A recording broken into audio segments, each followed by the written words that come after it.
गुरुओं पर विश्वास करके पूरा मानव समाज वर्तमान में डले ढो रहा है, कंकर पत्थर कौड़ी इकट्ठी कर रहा है लाल के स्थान पर, अर्थात यथार्थ ज्ञान और यथार्थ भक्ति विधि ये तो है हीरे मोती और लाल यानी बहुमूल्य, ये है वास्तव लाभ देने वाले।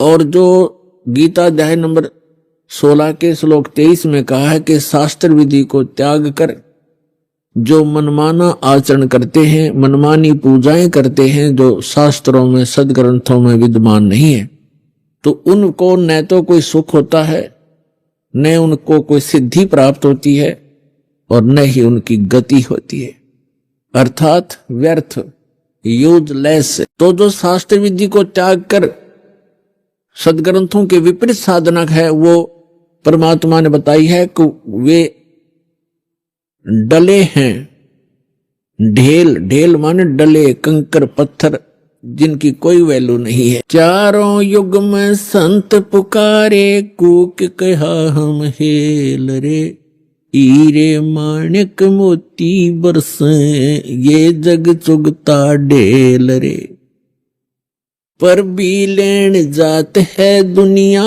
हमारा ज्ञान किन्हे ना सुनिया। परमात्मा कबीर देव जी, कबीर साहब जी बता रहे हैं कि लोक वेद के आधार से, दंत कथाओं के आधार से शास्त्र विरुद्ध साधना करते हुए ये प्राणी कुंभ के मेले का अनुष्ठान करते हैं और पर भी लेने के लिए जाते हैं वहां कल्याणार्थ। उसके लिए भगवान बताते हैं कि जिस तालाब या सरोवर या दरिया में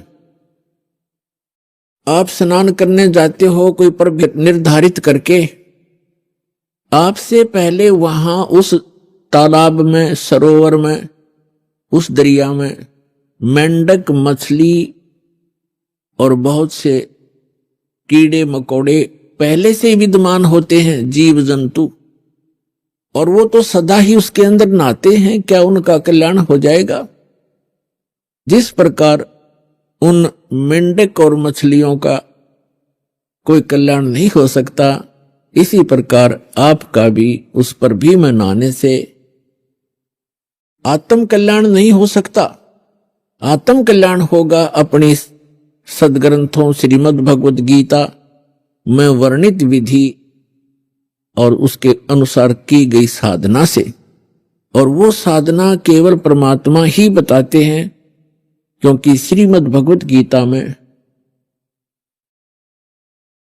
जो गीता ज्ञान दाता है वो केवल अपने सतर की भक्ति ही बता रहा है, और पूर्ण मोक्ष यदि चाहिए अर्जुन किसी भी भक्त को, अर्जुन के माध्यम से सर्व मानव समाज को संदेश दिया गया, तो उसको चाहिए कि वो तत्वदर्शी संत की खोज करे और फिर उस परमेश्वर की शरण में जावे, उसके तत्वदर्शी संत के बताए अनुसार साधना करके उस परमेश्वर की शरण में जावे, जहां जाने के बाद साधक फिर लौटकर कभी संसार में नहीं आते।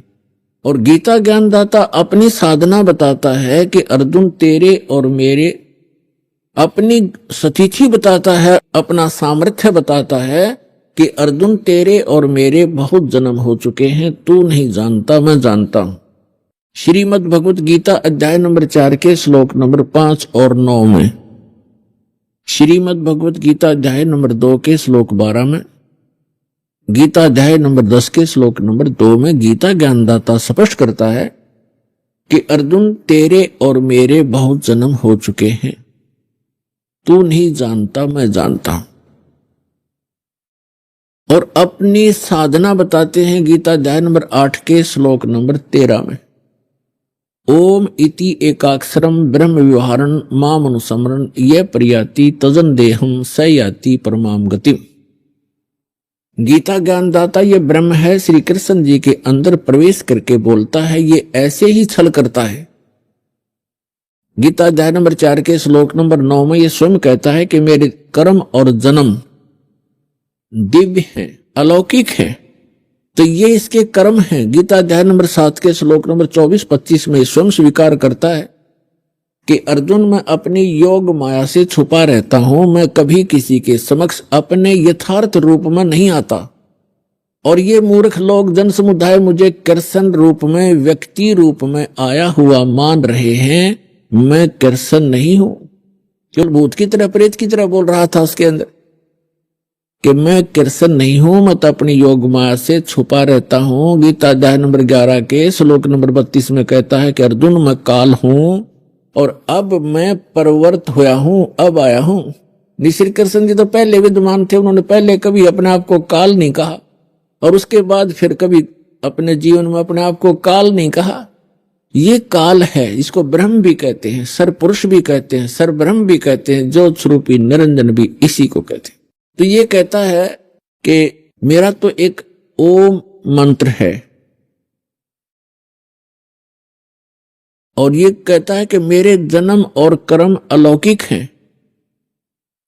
तो खुद कहता है कि मैं अपनी योग माया से छुपा रहता हूं, मैं कभी किसी के सामने अपने यथार्थ रूप में नहीं आता। तो श्री कृष्ण में प्रवेश करके ये ब्रह्म बोल रहा है, सरपुरुष बोल रहा है। 8वें अध्याय के 13वें श्लोक से भी स्पष्ट हो जाता है, ओम इति एकाक्षरम ब्रह्म व्यवहारण माम अनुसमरण। माम ब्रह्म, मुझ ब्रह्म का केवल एक ओम अक्षर है, उच्चारण करके सिमरण करता हुआ यह प्रियाति तजन देहम। जो शरीर त्याग कर जाते हुए इसी का सिमरण करता हुआ जाता है, स याति परमाम गतिम, वह परम गति को प्राप्त होता है। यानी ओम से मिलने वाली जो परम गति है, ओम से मिलने वाली परम गति क्या है? ब्रह्मलोक में जाता है साधक। और आज तक के ऋषि महर्षियों को इस ओम से आगे कोई मंत्र का ज्ञान नहीं था और ब्रह्म को ये संपूर्ण पूर्ण परमात्मा माना करते थे। और फिर घुमा फिराकर इन्हीं ब्रह्मा विष्णु महेश तक ही इनकी बुद्धि की सुई आकर टिक जाया करती थी, क्योंकि इनको कंप्लीट स्पिरिचुअल नॉलेज नहीं था। कारण क्या है कि वेदों में ज्ञान तो उस पूर्ण परमात्मा का अधिक है, ऐसे ही श्रीमद् भगवद गीता में ज्ञान तो पूर्ण परमात्मा का ही अधिकतर है, लेकिन पूजा की विधि केवल ब्रह्म तक की है। और गलती से इन ऋषि महर्षियों ने सतगुरु के अभाव से इस ब्रह्म को पूर्ण परमात्मा भी कह दिया, इसी को पूर्ण ब्रह्म मान लिया ब्रह्म को, जबकि यह स्वयं स्वीकार करता है कि वो परम अक्षर ब्रह्म तो कोई और है, मुझसे भिन्न है, और उसकी साधना करने से पूर्ण मोक्ष होता है। अब प्रसंग चल रहा है, भगवान ने आकर बताया है कि पर भी लेन जात है दुनिया, हमरा ज्ञान किने ना सुनिया। अब पर भी लेने जाते हैं, स्नान करने जाते हैं तीर्थों पर। ये तीर्थ क्या हैं, ये कैसे निर्मित हुए, इसके विषय में ब्रह्म पुराण में, ब्रह्मा पुराण में बहुत विस्तृत जानकारी है और विष्णु पुराण के अंदर भी। उसमें क्या बताया गया है कि जैसे किसी संत ने किसी सरोवर के किनारे या दरिया के किनारे बैठकर अपनी सुविधा अनुसार, यानी जल की आवश्यकता होती है अधिकतर जीव को नहाने पीने वस्त्र आदि धोने के लिए, और साथ में फिर भक्ति करते हैं, उनके किनारे बैठकर के उन्होंने अपने अनुष्ठान किए। जैसे भी उनको गुरु मिले, जैसा भी वो अध्यात्म मार्ग से परिचित थे, उस आधार से उन्होंने वहां भक्ति करी बैठ के।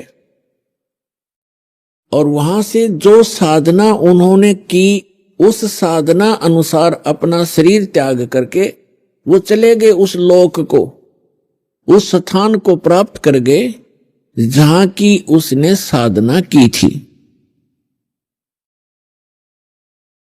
अब बाद में उस महापुरुष ने वहां शरीर तो छोड़ना ही होता है, उसकी यादगार बना देते हैं। और फिर जनता होती है वो उससे प्रभावित होती है, क्योंकि वो साधना करते करते अपनी उस पूंजी में से अन्य किसी को आशीर्वाद, दुआ या बद दुआ दे करके वो प्रभावित अवश्य कर लेता है। जिस कारण से वहां आसपास की जनता उस साधक से बहुत प्रभावित हो जाती है। उसके बाद उसकी मृत्यु के उपरांत वहां एक उसकी समाधि बना देते हैं, वहां पूजाएं शुरू कर देते हैं और फिर वहां उसके मत्था टेकने लग जाते हैं और उसको तीर्थ नाम दे दिया जाता है। अब पुण्यात्मा परमात्मा ने आके ये निष्कर्ष दिया है कि जैसे अमरनाथ कैसे बना, अमरनाथ की स्थापना कैसे हुई, ये कैसे वेल नोन हुआ, सुप्रसिद्ध क्यों हुआ। भगवान शिव ने पार्वती जी को ये अनमोल मंत्र दिया था जिससे मोक्ष संभव है। और वो कौन सा मंत्र दिया था? जो 5 नाम का ये दास आपको देता है।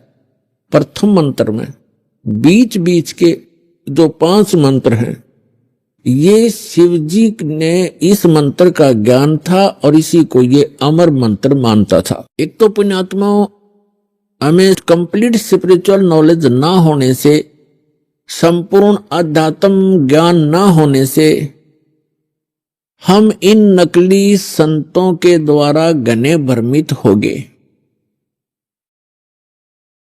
हम क्या सोचते हैं कि गुरुजी ने मंत्र दे दिया, नाम दीक्षा दे दी, और फिर क्या होता है, उन भ्रमित लोगों के पास जाकर के आप उनसे फिर प्रभावित हो जाते हो, जिनको कंप्लीट स्पिरिचुअल नॉलेज नहीं है, जिनको पूर्ण अध्यात्म ज्ञान नहीं है। तो वो क्या पूछते हैं आपसे कि आपने दीक्षा ली है वहां से, बरवाला से, कितने दिन हो गए? 1 महीना, 2 महीने, 1 वर्ष, 2 वर्ष, जैसा भी जिसको। फिर वो पूछते हैं क्या आपको भगवान दिखाई देते हैं, भगवान के दर्शन होते हैं? अब आपके पास इसका कोई उत्तर नहीं।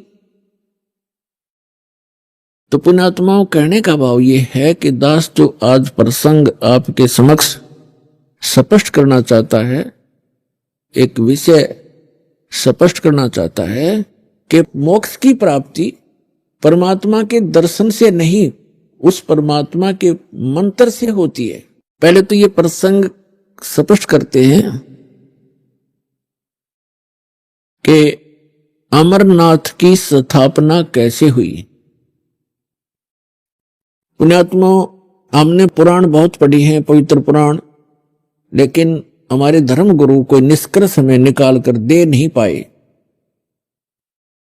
और जिस कारण से हम ऐसे उन कथाओं को याद अवश्य कर लेते थे, लेकिन हमें उनका कोई सिर पैर का पता नहीं था। जैसे पार्वती जी के 107 जन्म हो चुके थे, 108वां जन्म वो जी रही थी। भगवान शंकर वही होते थे, उनकी तब तक मृत्यु नहीं हुई थी, और पार्वती जी की 107 बार मृत्यु हो चुकी थी। और भगवान शिव जब पार्वती जी की मृत्यु होती थी बड़े व्याकुल होते थे, उनका बहुत बुरा हाल हो जाता था उस पार्वती की मृत्यु के उपरांत, उसके वियोग में। एक समय की बात है कि भगवान श्री राम वनवास के अंदर सीता जी के अपहरण के उपरांत वृक्षों से डकरा रहा था, रो रहा था, सीता की खोज पूछ रहा था, मृगों से लिपट रहा था। ऊपर से आसमान से पार्वती और शिव देख रहे थे। भगवान शिव ने श्री रामचंद्र जी अर्थात विष्णु जी को प्रणाम किया।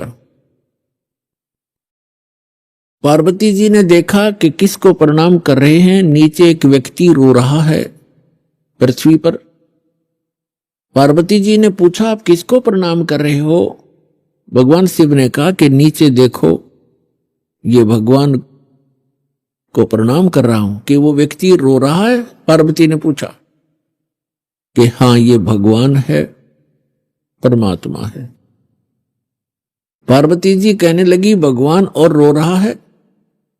भगवान कैसे हो सकता है जो ऐसे डकरा रहा है जनसाधारण की तरह? यानी विष्णु जी थे वो, और विष्णु जी भगवान शिव के बड़े भाई हैं। अपने बड़े भाई को वो नमस्कार कर रहे थे।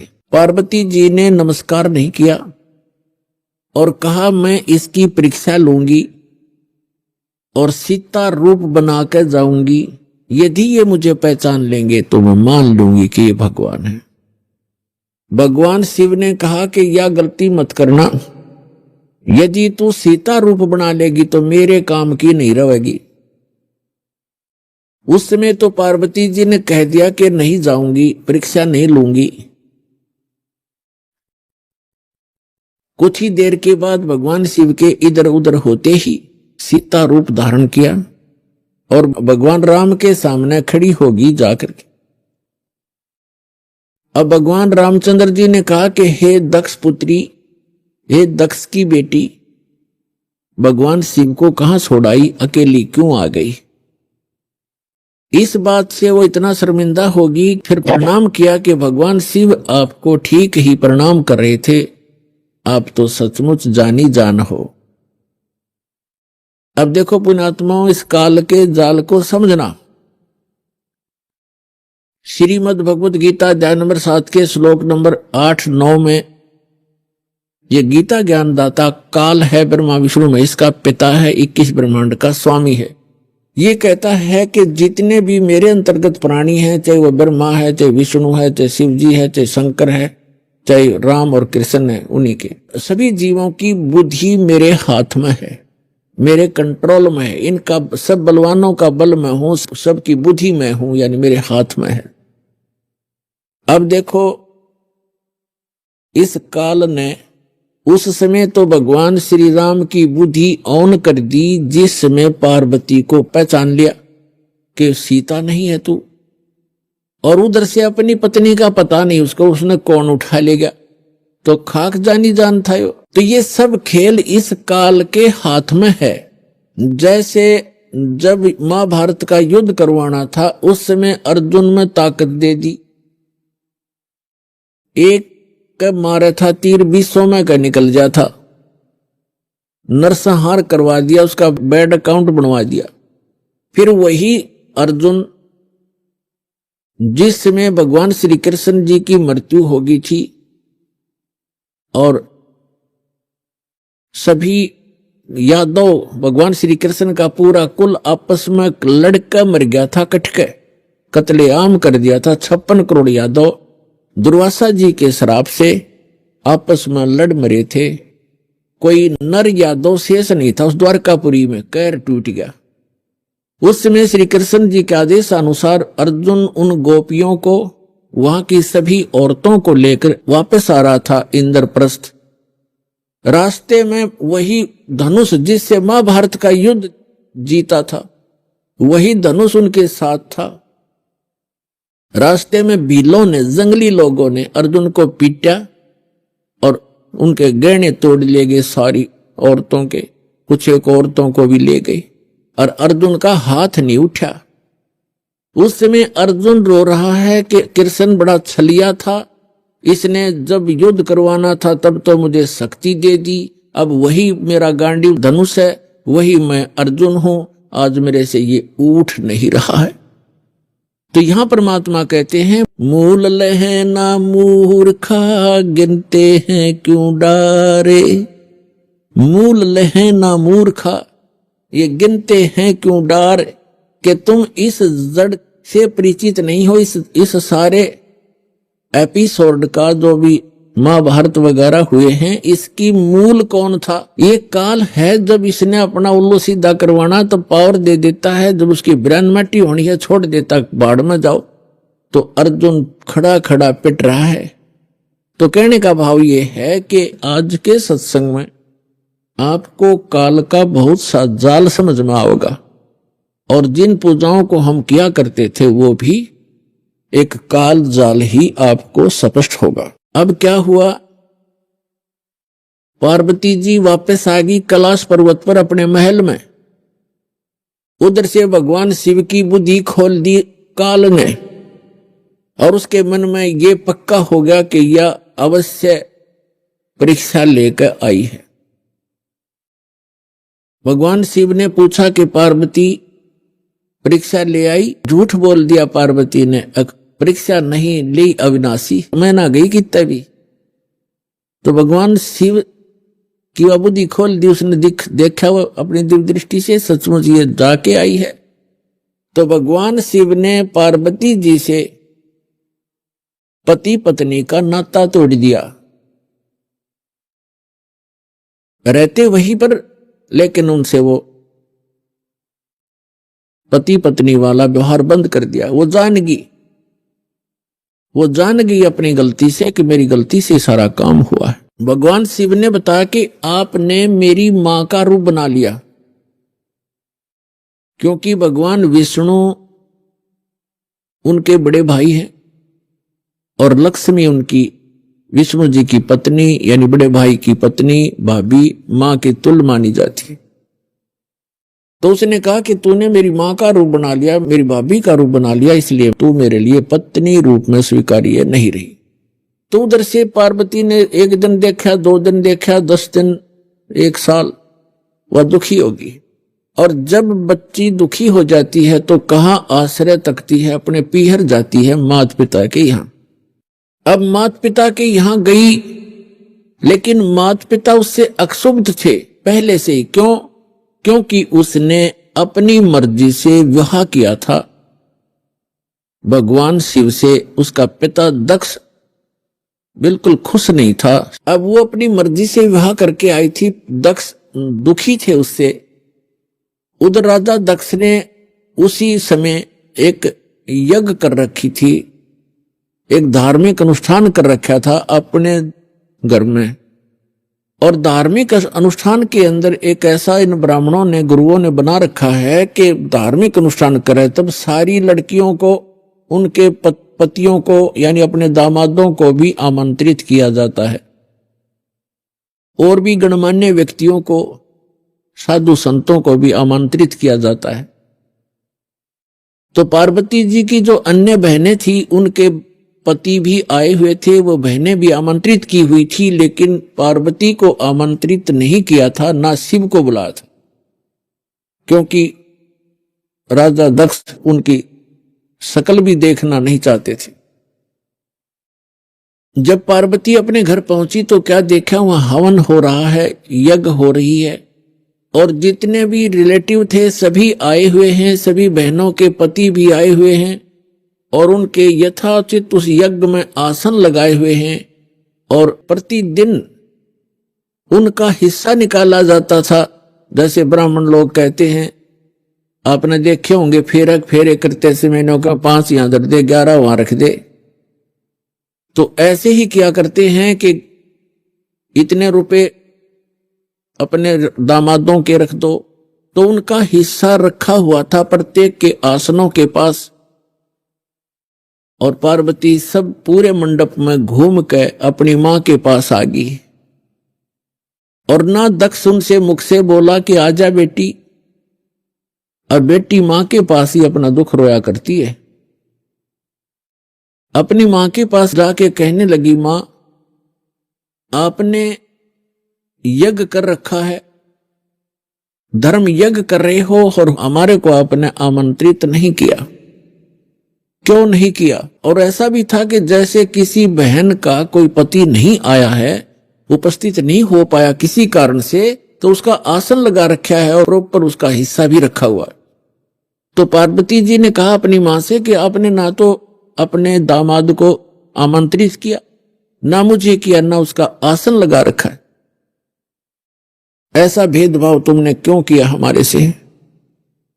तब मां ने कहा कि बेटी, ना तो तू मानती मेरी बात, ना तेरा पिता मानता।